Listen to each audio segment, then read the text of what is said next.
Vamos lá, meus irmãos, continuando aqui, nosso 6º dia de aula de Ética Cristã 1 e 2, é o segundo bloco, nossas aulas estão sendo gravadas, acabamos de falar sobre o generalismo.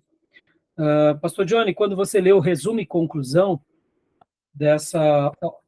desse tema, né, no livro do Geisler, nas versões antigas, que foram editadas muitas vezes, elas não têm esse resumo e a conclusão. Claro que a ideia está ali no capítulo, mas nos livros das novas edições trazem isso, então isso facilita bastante, tá bom?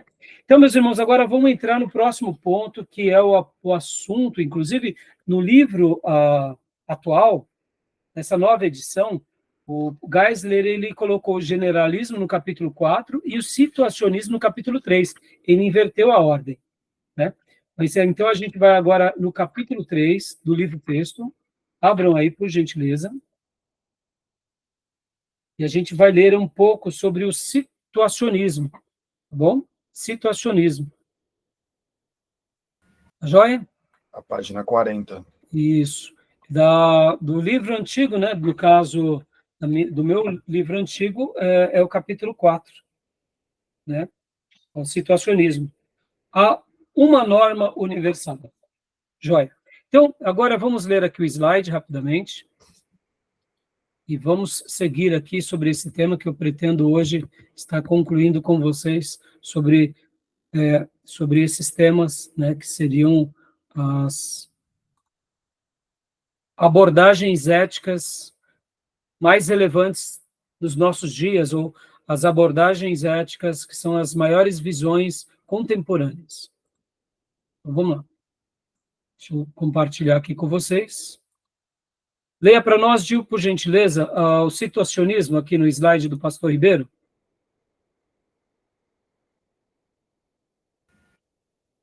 Leio sim. Situacionismo. Mentir é certo algumas vezes. Existe somente uma lei universal. O situacionismo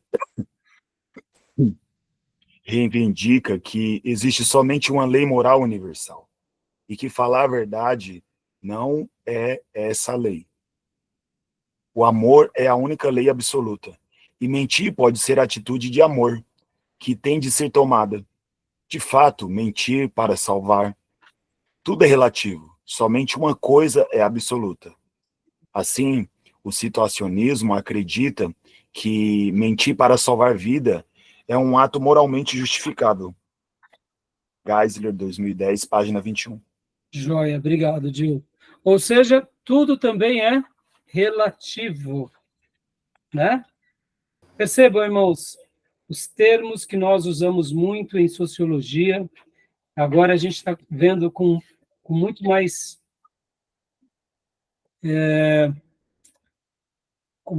frequência, porque tanto a sociologia, que é o comportamento humano, ele deriva-se de várias coisas, da política, da economia, de pensamentos que vamos seguindo, ou seja, instruções novas que têm a ver com esse desenvolvimento filosófico, aquilo que acreditamos, né? Então, assim como no generalismo havia o utilitarismo, ou seja, os fins justificam os meios, agora aqui a gente vê o relativismo. Tudo é relativo. Tudo é relativo. Mas outra coisa que muitas vezes acaba entrando não só na sociedade moderna, mas nas famílias e principalmente na igreja. Tudo é relativo, logo, se tudo é relativo, tudo é possível.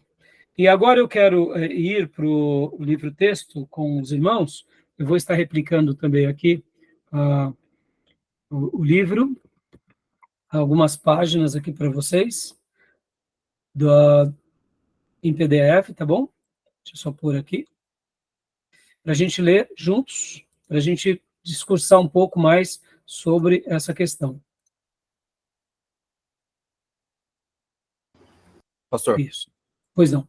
Essa ideia que a gente vê, por exemplo, entre alguns líderes religiosos, né, sendo favorável ao homossexualismo, tem um pouco do situacionismo, é porque a premissa aqui parte da ideia de ser relativo, mas também que o amor...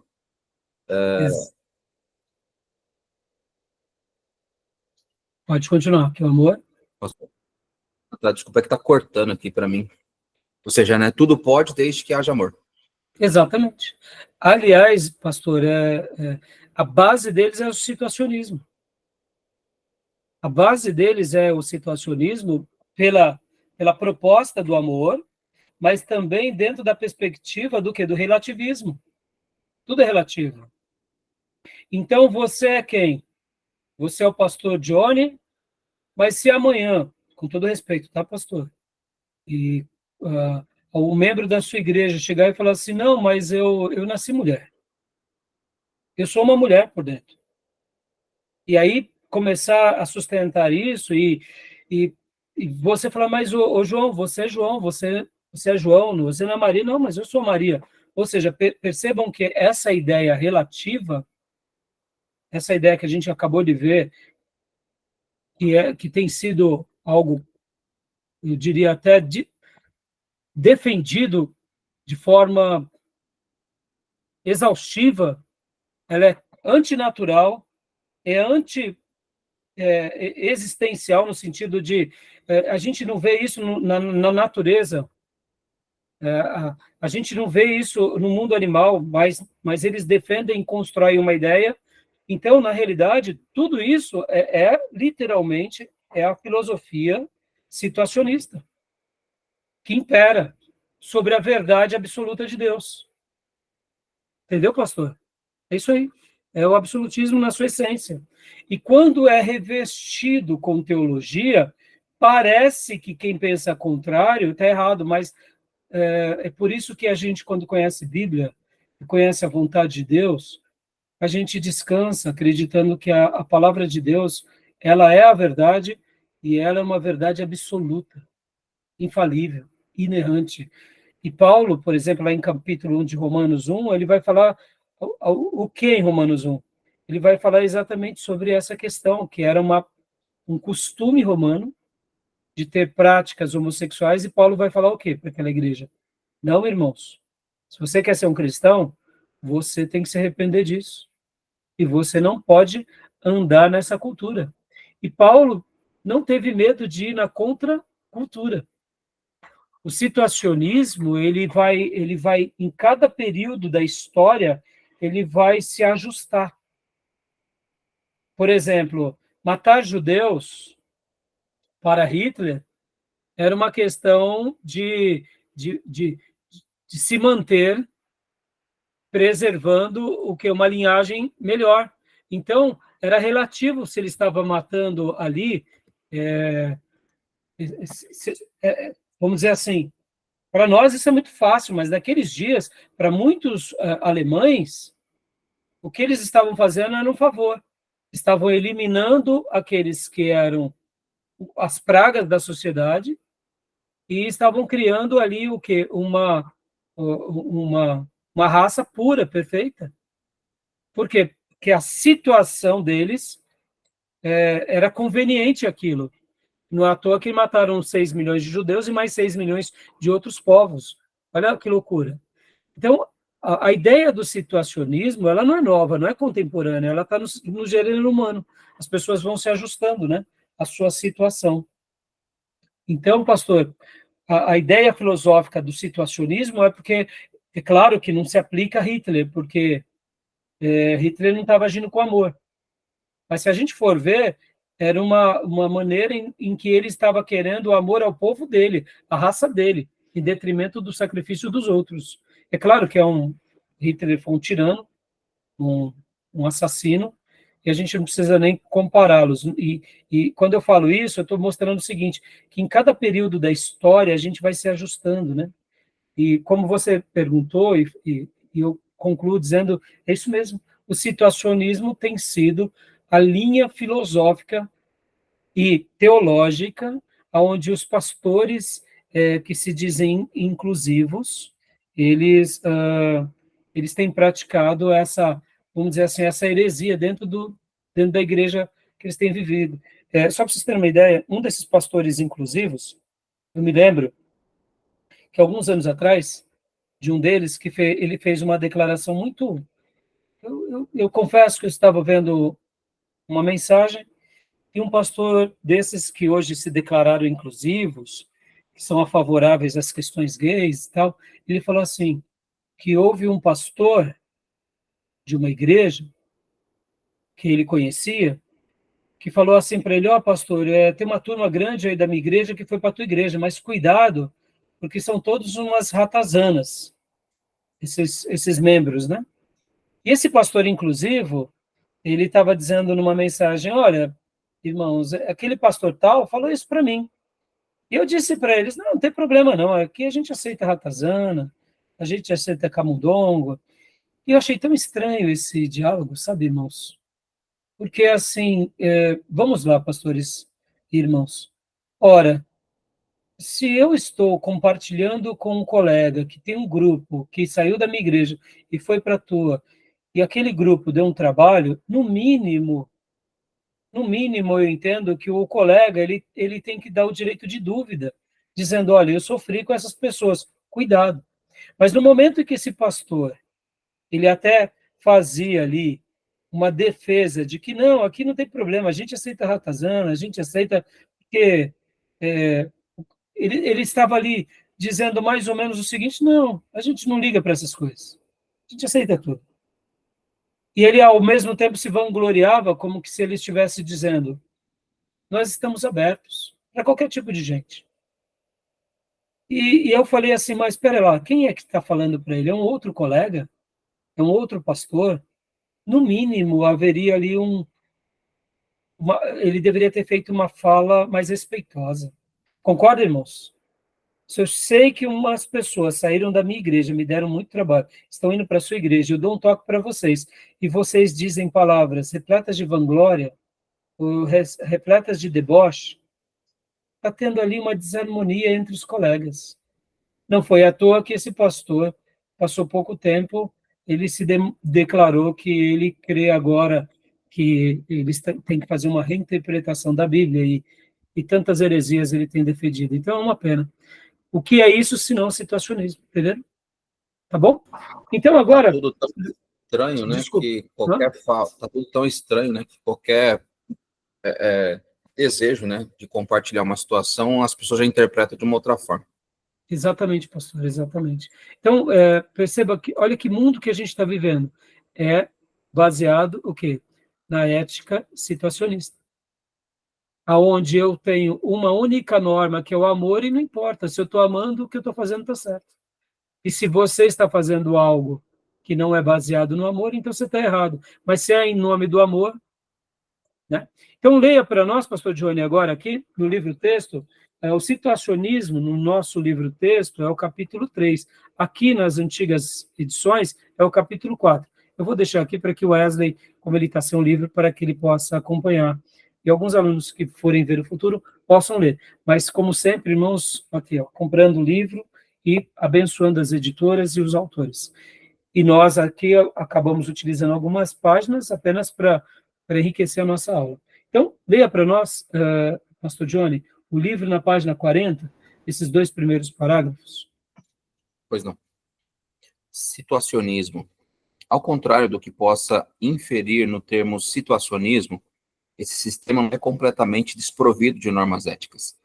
De acordo com um de seus mais rigorosos proponentes, Joseph Fletcher, autor de Situation Ethics, ou seja, a ética da situação, o situacionismo se circunscreve entre os extremos do legalismo e do antinomismo. Dá uma pausa aí, pastor, uma pausa, por favor. Há pouco nós lemos aqui o slide, né, que só existe uma lei universal, que reivindica que existe somente uma lei moral universal. E por essa razão, inclusive, quando nós dizíamos lá naquele slide do Ribeiro, que falar a verdade não é essa lei. Ou seja, a verdade não é essa lei. O amor é essa lei. O amor é essa lei absoluta. Então, mentir pode ser atitude de amor que pode ser tomada por alguém. Ainda mais quando se trata de salvar uma pessoa. Então, olha só, aqui, olha que interessante. O nosso irmão Geisler, fazendo uma citação de Joseph Fletcher, ele vai falar que o situacionismo se circunscreve entre os extremos do legalismo e do antinomismo.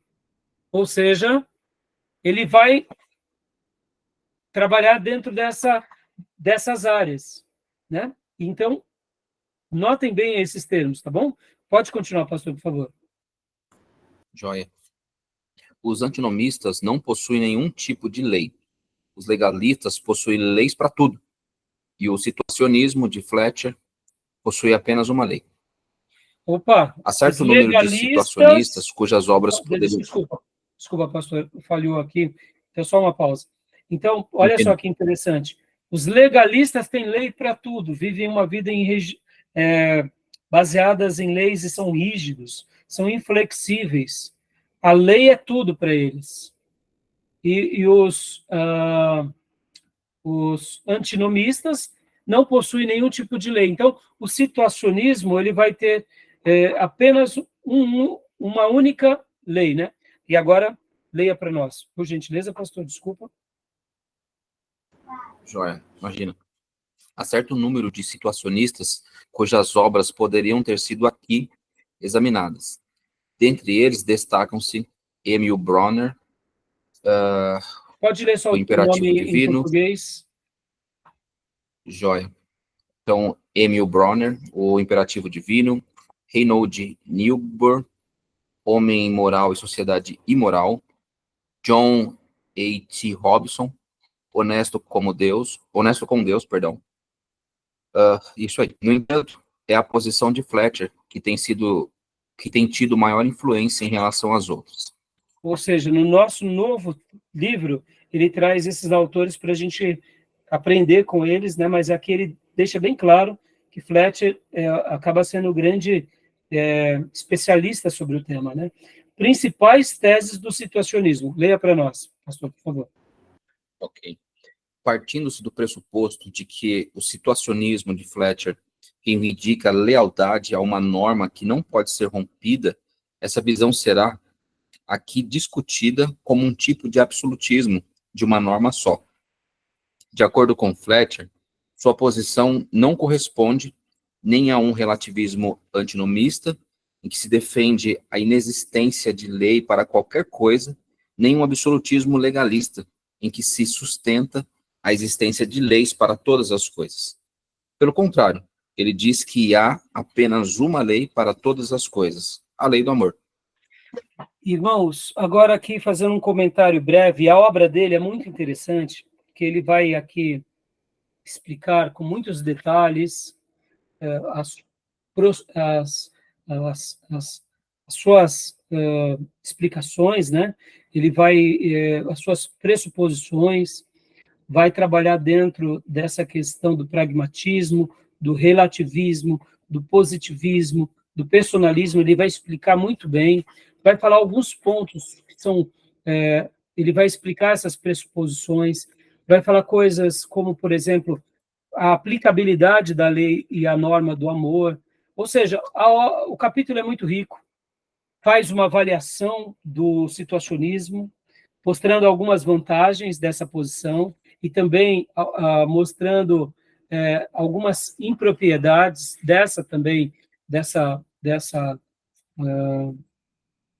do situacionismo, né? E por último ele conclui. Mas antes de ler aqui a conclusão, para a gente tentar fazer só a síntese, olhando num primeiro momento, parece que o situacionismo, por defender uma só lei e defender a lei do amor, ele está correto. Mas eu quero que vocês lembrem disso. O situacionismo ele está defendendo a lei do amor na sociedade. Não é necessariamente dentro da igreja. Porque dentro da igreja a gente tem, sim, os 2 grandes mandamentos, mas não tem como desvinculá-lo, esses 2 mandamentos, de todos os mandamentos e de toda a Bíblia. Concordam?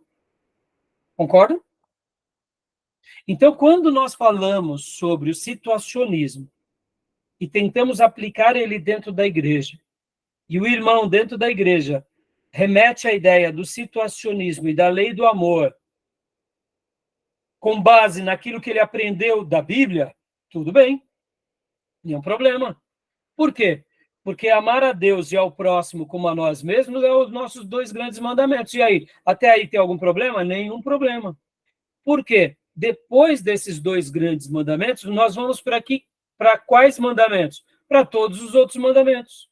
E nós vamos por todo o Velho Testamento e Novo Testamento. Mas vamos lá. A sociedade pensa assim? Essa é a pergunta. O mundo pensa assim? Que quando eu preciso amar a Deus e amar ao próximo, logo, ele vai amar a Deus, vai amar ao próximo, e depois, eles têm a Bíblia como o seu livro de fé, regra e prática, ou a Bíblia é mais um livro de religião que eles consultam quando precisam? Perceba, o situacionismo dentro da igreja parece que, num primeiro momento, ele coaduna. Porque tudo vai ser resumido ao amor. Mas, na realidade, a gente está pensando aqui na sociedade, irmãos. E dentro da sociedade, o amor ele vai ser defendido como algo bem particular para cada grupo. E por essa razão que o situacionismo acaba não coadunando com aquilo que a Bíblia ensina, quando se aplica dentro da sociedade. Está entendendo? Ficou claro? Tudo bem, pastor? Tudo bem, Gil? Tudo bem, Wesley? Ficou sim. Tudo bem. Né? Por que eu estou falando assim, irmãos? Porque, num primeiro momento, parece que, não, temos que amar. Aí a gente vai conversar com, por exemplo, vamos pegar aqui quatro tipos de pessoas, tá, irmãos? O que é amar para um russo? O que é amar para um ucraniano? O que é amar para um palestino? Ou, quem sabe, para um muçulmano? E o que é amar para um judeu? Perceba. É muito vago. Amar para ele é preservar os deles, nem que destruam os outros. E aí eu pergunto, os ucranianos e russos, eles são irmãos na sua essência, praticamente têm a mesma religião, eles são católicos ortodoxos, no caso gregos, né, e no caso russos, ou orientais, é o catolicismo oriental, mas eles estão divididos, guerreando. Por quê? Porque nós, quando vamos viver a nossa vida sem a lei de Deus, em nome daquilo que acreditamos, nós matamos o próximo. O que o judeu está fazendo agora com os palestinos e com os iranianos? Percebam, e o que os iranianos e palestinos estão fazendo com o judeu? Então, na realidade, percebam como é complexo isso. O situacionismo, quando ele fala precisamos amar, é muito relativo esse amor. Porque o que é amor para uma pessoa da sociedade? Entendeu? Ficou claro, não? Ou confundiu mais? Tudo bem? Não ficou. Nessa edição, meus irmãos, do livro-texto, vocês vão ver que ele não tem a conclusão.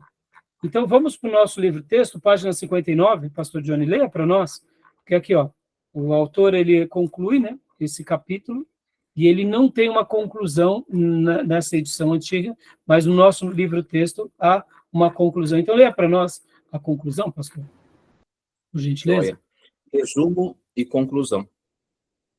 O situacionismo reivindica que ser um absolutismo de uma só... Perdão. O situacionismo reivindica ser um absolutismo de uma só norma. Ele acredita que todas as coisas devem ser julgadas por uma lei moral absoluta, o amor.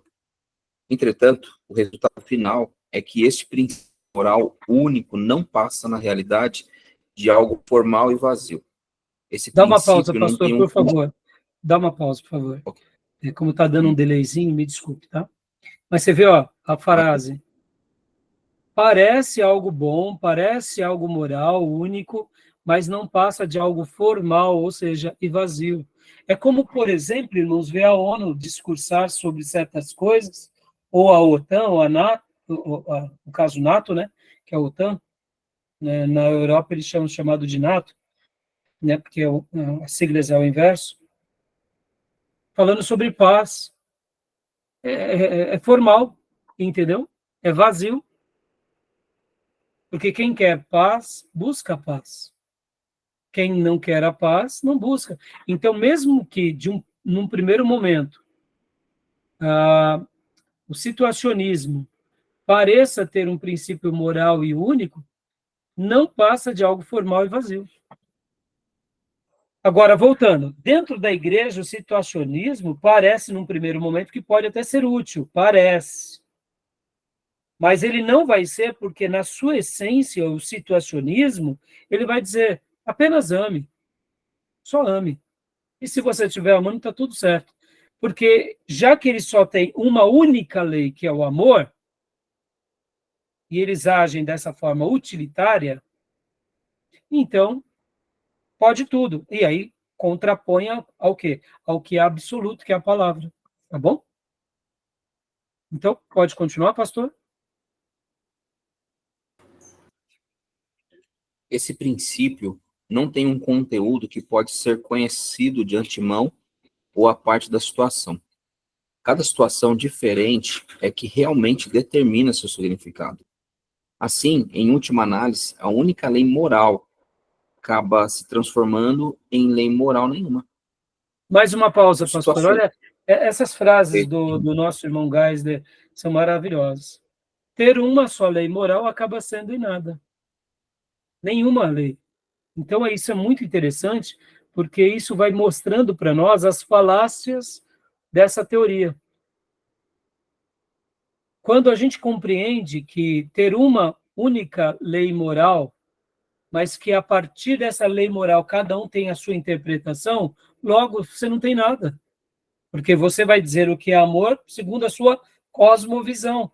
Por quê? Porque já que cada grupo vai determinar aquilo que pensa, porque tudo é relativo. Então, é relativo ser justo numa cultura oriental, é relativo ser justo na cultura ocidental. E o que, dentro dessa relatividade, mesmo que você diga que o amor está acima da verdade, você acaba não tendo nada. Ou seja, porque é uma lei moral que, que desemboca em praticamente nada. E conclui para nós, pastor, por favor. O situacionismo reduzido a antinomismo, pois em termos práticos, ter uma lei moral absoluta vazia não é melhor do que não ter nenhuma lei moral absoluta. E a negação de todo valor é autodestrutiva, pois valoriza o direito de dizer que não há valores. Fantástico, não? Percebam que a forma que ele conclui o capítulo já dá uma síntese bem profunda sobre essa ideia. Beleza? Então, alguma dúvida até aí? Todas as dúvidas, meus irmãos, porque o grande doutor aqui é o Geisler, né? E a gente aprende com ele juntos. Mas está dando para compreender um pouco? Tá bom? Então, trabalhamos sobre o antinomismo, generalismo e aqui o situacionismo. E agora nós iremos trabalhar em cima dos as três outras ideias. Vamos trabalhar em cima dessas três outras abordagens éticas que se coadunam com a Bíblia e que aqui fica mais interessante para nós, tá bom? Então, vamos trabalhar agora no absolutismo não qualificado, no absolutismo conflitante, no absolutismo graduado. E, como eu disse também, a gente vai fazer só uma síntese sobre esses temas, porque da mesma forma, a complexidade dos assuntos são muito grandes e o nosso querido irmão Geisler, ele vai, assim, trabalhar com muita maestria em cada um deles, tá bom? Então, vamos agora para o absolutismo não qualificado. Tá bom? Querem fazer alguma pergunta, meus irmãos? Tranquilo? Podemos prosseguir? Essa última síntese aí do situacionismo foi muito boa. Muito boa, né, Gil? Ficou claro. Gil, você percebe que, como eu já disse para vocês, vocês me conhecem bem, estamos juntos aí há tantos anos, em algumas matérias, que nem no meu caso, né, matérias mais pastorais, é a minha área. Eu sou especialista desse assunto. Matérias como essa, como psicologia pastoral, eu arranho e aprendo com os autores e vou aprendendo com vocês em cada módulo. E muitas vezes até mesmo a maneira em que pela qual eu tento expor o que eu aprendi para vocês é com uma certa calma de quem aprendeu alguma coisa e para tentar acomodar essas ideias. Porque, falando abertamente, como nós não somos filósofos, quando falamos assim que o situacionismo ele só tem uma regra e essa regra é o amor, parece que está certo. E aí a gente começa então a falar, qual o problema? É o amor, Deus é amor e acabou. Situacionista, eu sou situacionista. E aí, quando a gente começa a compreender, de fato, que é ser situacionista, a gente fala, pelo amor de Deus, eu não sou mais situacionista, não. Porque a gente começa a compreender o que é as falácias, os engodos, a gente começa a compreender os sofismas, e aí fica tudo muito, muito claro, muito, muito bonito, né? Tá bom? Agora aqui, irmãos, a gente vai para os absolutismos. Então, capítulo 5 do nosso livro-texto, página 76. Abram lá conosco. Então, a gente agora vai trabalhar dentro dessas premissas aqui, vai ser muito legal também. Né? O absolutismo não conflitante, ele vai dizer o seguinte, há muitas normas universais não conflitantes. Mas percebam, ele já vai trabalhar dentro de normas, ou seja, de algo absoluto. Então, já está dentro do nosso campo, está dentro da nossa área de atuação. Lembrando aqui uma coisa das aulas passadas. Quando o nosso irmão Geisler, ele começa e nós até gastamos um tempo bem significativo na última aula, não me refiro hoje, me refiro na última aula que nós lemos sobre aquela ideia prescritiva, lembra? E falamos ali sobre esse assunto, que há várias visões éticas, e que eu falei assim, a ética ela é prescritiva e não é descritiva. Deixa eu falar uma coisa interessante aqui. Recapitulando, né, aquela ideia da página 17, em que ele fala o seguinte, que os cristãos não encontram seus deveres éticos em um padrão de cristãos. Ou seja, olha que legal. Quando a gente avalia o comportamento da igreja, assim como a igreja protestante tem um comportamento, e ela é notada pelo seu comportamento, nós poderíamos descrever que um crente não bebe, um crente não fuma, não é assim? Ou seja, nós estamos descrevendo comportamentos. Mas quando a gente para pensar, os comportamentos de um grupo, que podemos descrevê-lo, e a partir dessa descrição, muitas normas éticas passam a ser estabelecidas. Se essa descrição que eu estou montando a partir de um grupo for errada, eu crio uma norma ética errada. Vamos lá. Os neopentecostais não têm um tipo de comportamento e, logo, nós descrevemos aquele tipo de comportamento. Então, por isso que muitos acham que estão certos vivendo daquela forma.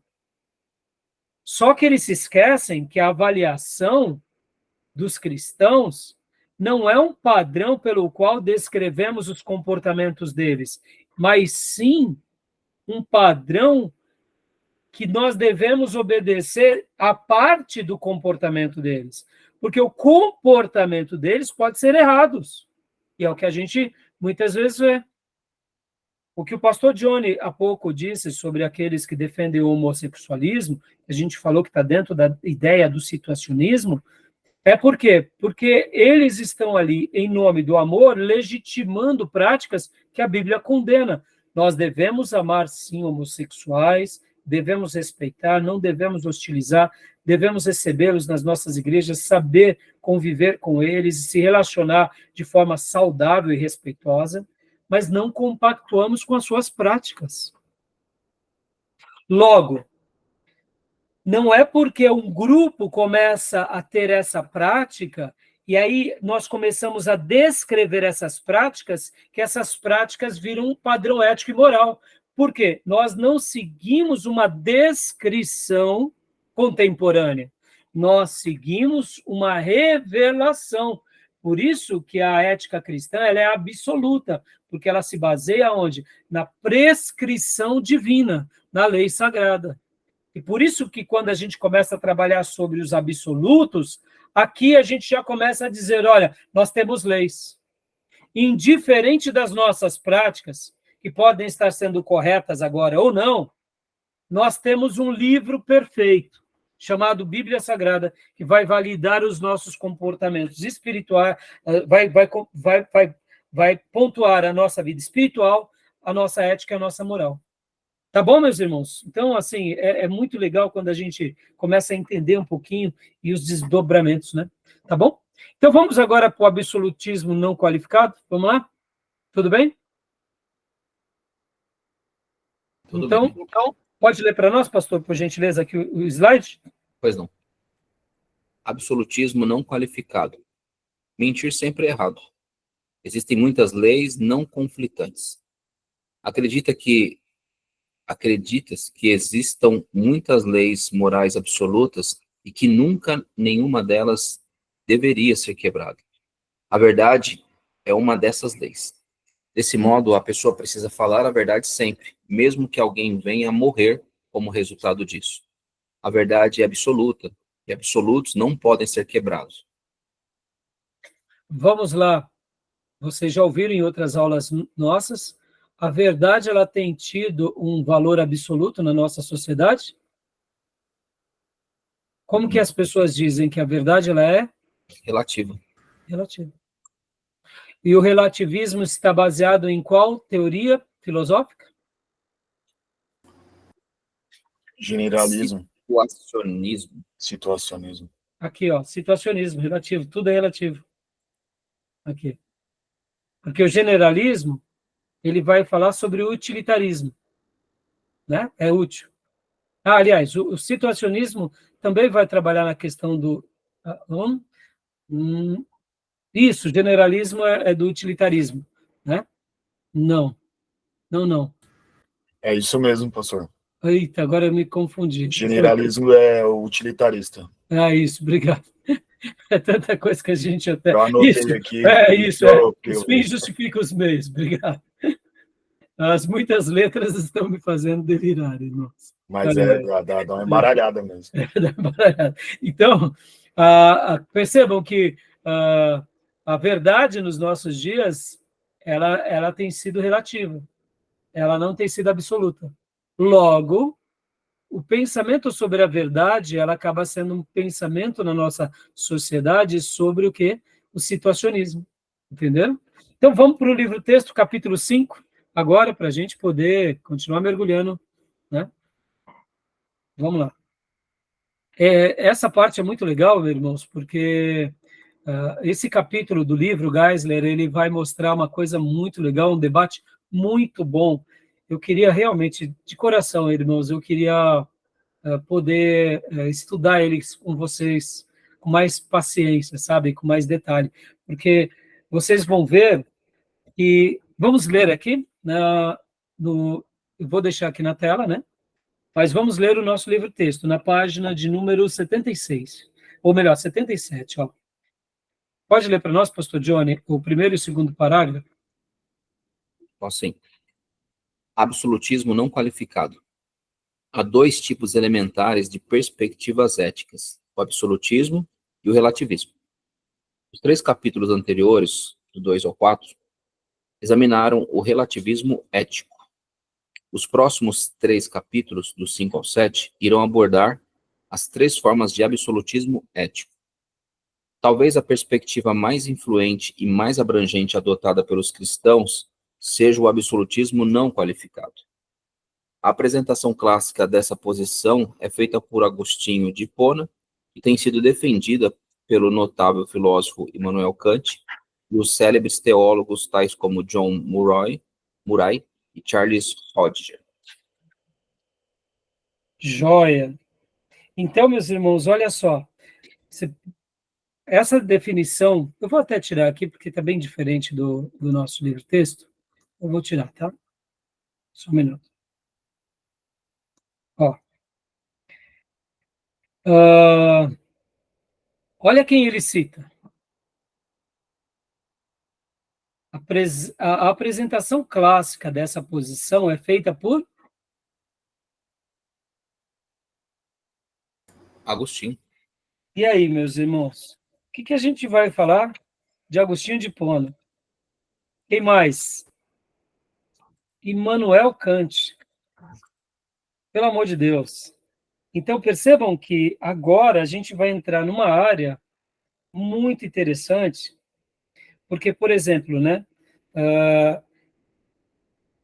esses pontos vão ser pontos principais para nós, principalmente porque eram defendidos tanto ali na patrística, quanto agora, mais recentemente, por Kant. Só para vocês terem uma ideia, Immanuel Kant, irmãos, ele foi tão singular como filósofo, porque, assim como na psicologia tem um corte até Freud e depois de Freud, pode ver que a psicologia já existia antes de Freud, mas com Freud nasce o quê? A psicanálise. E a filosofia acontece algo bem parecido. A filosofia ela tem um desenvolvimento até Kant, e de Kant para cá há uma outra tomada de decisão. E Kant ele conseguiu trabalhar com a filosofia e com a teologia. Então, perceba que aqui agora o nosso querido doutor Norman Geisler, ele vai trazer para nos auxiliar no entendimento do absolutismo não qualificado, quem? Kant, Agostinho de Hipona, John Murray e Charles Hodge. Ou seja, 4 grandes nomes. Não vai dar tempo, mas eu gostaria de ficar apenas aqui um pouquinho com vocês em Agostinho de Hipona, para a gente entender um pouquinho o que ele quer dizer com absolutismo. Lembrando que no primeiro módulo eu falei para vocês o quê?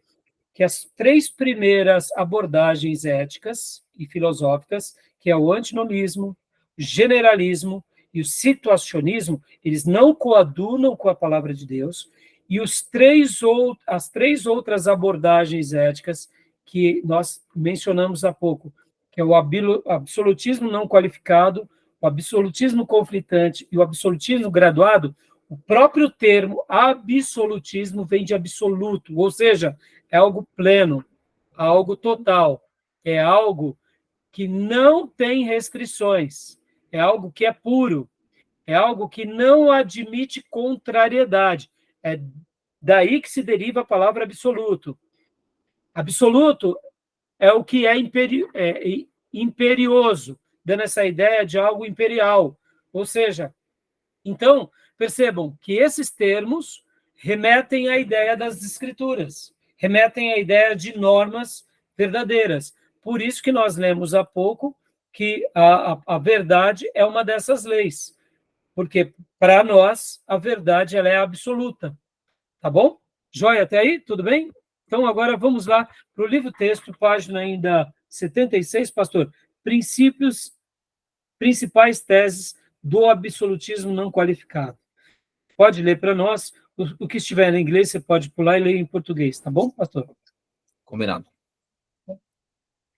A premissa básica do absolutismo não qualificado é: todos os conflitos morais são apenas aparentes. Eles não são reais. O pecado é sempre evitado. Há princípios morais que não admitem exceções e esses nunca entram em conflito uns com os outros. Diante da pergunta clássica sobre dever mentir ou não para salvar uma vida, o absolutismo não qualificado responde com um enfático não. Para Agostinho, a importância dessa questão pode ser medida pelo fato de ele ter dedicado 2 de suas obras a esse tema. Uma delas contra a mentira e a outra obra é sobre a mentira. Além disso, ele fez inúmeras referências a essa questão ao longo de todos os seus escritos. Querem fazer algum comentário sobre esse texto aqui? É duro, né? Alguma Porque pergunta? aqueles que se colocam na posição de amantes das vidas vai entrar em conflito direto aqui, né? E aí, Sim, eventualmente, nos colocam ali, né, segundo a ótica deles, numa posição, enfim, de seres religiosos, né? Assim, enfim, na palavra, buscando essa ideia da palavra ruim da religião. exatamente, pastor. Deixa eu até dar uma... Perfeito, muito bom. Agora, deixa eu até dar uma explicação aqui para vocês das edições dos livros antigos para essas, só para vocês terem uma noção, né? Os livros antigos, eram chamados absolutismo não conflitante. Mas podem ver que a ideia, eu não sei se eu passei para vocês, peraí. Os capítulos, eles foram, nas suas reedições, eles foram, receberam títulos diferentes, né? Pode ver que aqui no capítulo 5, a gente está como absolutismo não qualificado, certo? No livro-texto atual. Nas edições antigas, estava como o absolutismo não conflitante. Mas pode ver, ele é não qualificado ou não conflitante. Por quê? Como nós tínhamos lido no slide há pouco, olha só. Aqui.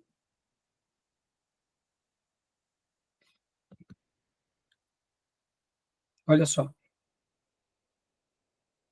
Pode ver que o slide vai estar dizendo praticamente a mesma coisa. Ó. Mentira é perdoável. Existem muitas leis conflitantes.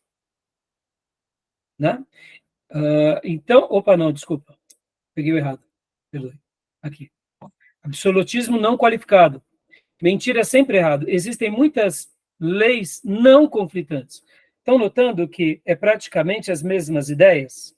Só muda alguns termos, né? Antigamente, nos livros, nas edições antigas, os autores traduziram como absolutismo não conflitante ou absolutismo não qualificado, tá bom? Seriam os mesmos termos, tá, irmãos? A ideia é a mesma, tá? Tá bom? E voltando aqui para o parágrafo, pastor, então, você estava falando algumas coisas, quer tecer mais algum comentário? Repita o que você tinha dito há pouco, pastor, por favor. Nesse aspecto, né, enxergando aí, inclusive o exemplo dado aqui diante de uma pessoa prestes a morrer, a mentira, para alguns, seria uma opção, mas levando em consideração o absolutismo não qualificado, não é uma opção, é não e acabou. Então, para essas pessoas, quando olham para nós, nos enxergam com a ótica do religioso, mas na pior das essências do que é o religioso. Agora, é claro, né, pastor, que a gente não pode ir assim, vamos até abrir um leque aqui, de uma forma ingênua, né? Uma coisa, a gente está falando da verdade aqui, daquela que nega Deus. Mas por isso que mentir é sempre errado. O autor, ele vai trabalhar aqui, por isso que eu falei que cada um desses capítulos, meus irmãos, a gente poderia ficar a noite toda aqui, porque aqui, Gil, e pastor Johnny e Wesley, a gente vai lembrar daquilo que vocês nos perguntaram lá nas primeiras aulas. E quando temos aquelas passagens da Bíblia que são difíceis, como, por exemplo, das Hebreias, que mentiram. Então, é muito legal a maneira em que ele vem desenvolvendo aqui o absolutismo não qualificado em Agostinho, porque a gente tem que lembrar que Agostinho ele já era um filósofo, e aí ele se converte, e aí ele se torna uma das mentes mais célebres do cristianismo na patrística, e ele vive em 354 a 430 depois de Cristo. E aqui ele vai mostrar, que nem leia para nós, pastor, olha, a página 78, no primeiro parágrafo, os argumentos de Agostinho contra a mentira. É claro que Agostinho ele vai falar, olha, mentira é mentira. A gente não vai sustentar a mentira. Mas, ao mesmo tempo, ele vai mostrar, em várias partes, como é interessante essa discussão. Então, bom, irmãos, deu o horário aqui. A gente vai ter que parar agora a gravação e vamos ler essas porções já, tá bom? Tá bom? Mas eu quero que vocês leiam e mergulhem nesse texto do Geisler, porque ele vai trazer as ideias de Agostinho. E por que eu estou falando isso? Agostinho, ou quem tem uma tendência ao absolutismo não qualificado, não é que a gente vai sair agora cegamente agindo com a verdade de forma legalista, não é isso. Mas a gente vai ter uma clareza de que fato, daquilo que de fato Deus nos pede. E quando errarmos, nós vamos falar, não erramos. Não erramos. Porque parece meio frio, meio duro, né? Então, mas isso aí cabe para nós. Isso, exatamente. Por isso que entram depois, Gil, o absolutismo conflitante e o absolutismo conflitante e, por último, o absolutismo graduado. Porque a gente começa a entender que tudo é absolutismo, mas a gente vai saber, eu diria, agir melhor. Para eu concluir essa fala aqui, irmãos, e para que vocês não me compreendam mal, mas quando nós tratamos da lei de Deus, a gente não pode ter dúvida dela. Uma coisa é a lei de Deus e outra coisa é o nosso comportamento diante da lei de Deus. Não é porque somos falhos que a nossa mensagem a respeito da lei de Deus será falha. É aquilo que eu ensinei em homilética para vocês. Não é porque nós somos falhos que teremos uma mensagem falha. Quando Agostinho é um defensor do absolutismo não qualificado, é porque ele está olhando aqui de duas premissas. Ele está olhando que Deus tem uma revelação, e o nome dessa revelação é a palavra de Deus, e ele acredita. E diante dessa revelação, ele não tem dúvida. E ele ensina. Mas não significa que nos dilemas da vida ele não vai ter dúvida, ele não vai ter... Ele vai deixar de ter complacência, ele vai deixar de saber avaliar. Inclusive, aqui, a gente vai ler já sobre o tratamento que Agostinho deu às passagens difíceis. Ou seja, por exemplo, a gente vai ver sobre a questão das parteiras. Ele vai, por exemplo, dizer, não, Deus abençoa as parteiras porque elas temiam a Deus, mas isso não significa que Deus abençoou a mentira das parteiras. Estão entendendo? Então, o absolutismo não qualificado trabalha sempre em cima dessa premissa. Deus abençoou os seus filhos. Não é porque o filho errou que Deus abençoou o erro no filho. Deus abençoou o filho. Mas, de alguma forma, Deus também vai punir o filho pelo erro que ele cometeu. Mas isso não quer dizer que a gente vai enxergar aqui o absolutismo não qualificado de uma forma legalista, entendeu, Dio? E é por isso que agora estudar esses três absolutismos nos dá uma abrangência melhor, porque temos o absolutismo não qualificado, o absolutismo conflitante e o absolutismo graduado. E aí a gente consegue, então, compreender a palavra de Deus, porque, como eu disse, Agostinho, ele se converte, ele deixa a filosofia que ele seguia, as religiões que ele seguia, e a vida pregressa que ele tinha, e agora ele se converte ao cristianismo e ao Cristo, e nós entendemos que Agostinho se torna um homem nascido de novo, que passa a acreditar na revelação de Deus, só que, ao mesmo tempo, ele tenta dar uma resposta bíblica ao seu povo, mas como ele era um filósofo também, e ele dominava a filosofia, ele procurava ter linhas filosóficas bem ricas com o seu povo, não fazendo da filosofia a resposta para o seu povo, mas usando a Bíblia no seu povo. E quando ele tinha argumentos filosóficos, ele tentava enxergar essa filosofia com luz na Bíblia, e nunca o contrário. Por isso que Agostinho, irmãos, ele foi um dos maiores pensadores que nós já tivemos, entendeu? Tá bom? A gente vai parar aqui, a gente vai ler a página 78 do livro-texto e a 79, para a gente fechar aqui o absolutismo, mas eu confesso, meus irmãos, que eu queria ler não só a página, eu queria agora, tanto é que nas minhas notas de aula, eu deixei aqui, ler as páginas 77, 78, 79, 80 e 81 e debater na classe, mas não vai dar tempo. Porque, irmãos, que leitura maravilhosa é esse texto de Agostinho aqui. E isso porque depois vem o absolutismo não qualificado em Kant. Ou seja, eu nem cheguei em Kant, entendeu? Vamos ficar só em Agostinho. mas é uma delícia essa leitura, fica para vocês lerem depois, tá bom? Beleza? Então eu vou parar aqui a gravação, porque deu horário, meus irmãos, porque hoje a gente já começou um pouquinho depois, e a gente não pode passar muito do tempo, tá bom? Vou parar aqui. Alguma pergunta? Beleza. Tudo bem? Não, tranquilo. Tranquilo, então. Eu vou parar a gravação.